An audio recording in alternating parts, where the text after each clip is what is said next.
ఇక ప్రొఫైల్ డీటెయిల్స్లోకి వెళ్ళిపోదాం. అబ్బాయి పేరు రోహిత్ ఆనంద్, అలాగే డేట్ ఆఫ్ బర్త్ వచ్చేసి 3/3/1982.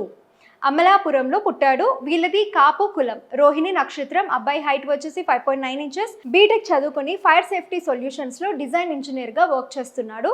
2 లక్షలు సంపాదిస్తున్నాడు నెలకి. ఇక వీళ్ళకి ఎలాంటి క్యాస్ట్లో ఉన్న అమ్మాయి అయినా పర్వాలేదు అనుకుంటున్నారు. సర్దుకుపోయే మనస్తత్వం ఉంటే చాలు అనుకుంటున్నారు రోహిత్ ఆనంద్ గారి తల్లిదండ్రులు. అయితే ఇంకెందుకు ఆలస్యం, మీకు కనుక ఈ డీటెయిల్స్ నచ్చినట్లయితే వెంటనే మీ ప్రొఫైల్ డీటెయిల్స్ని అలాగే మీ ఫొటోస్ని మా వాట్సాప్ నెంబర్ 8860888973కి పంపించేయండి. ఇక పెళ్లి చేయాలి అంటే ముందుగా గుర్తుకు వచ్చేది జొన్నలగడ్డ జ్యోతి గారు మాత్రమే. బ్రాహ్మణుల కోసం మీరు jyotimatrimony.comలో రిజిస్టర్ చేసుకోవాలి. అలాగే హిందువులలో అన్ని కులాల వారి కోసం hindumatrimony.netలో రిజిస్టర్ చేసుకోవాలి.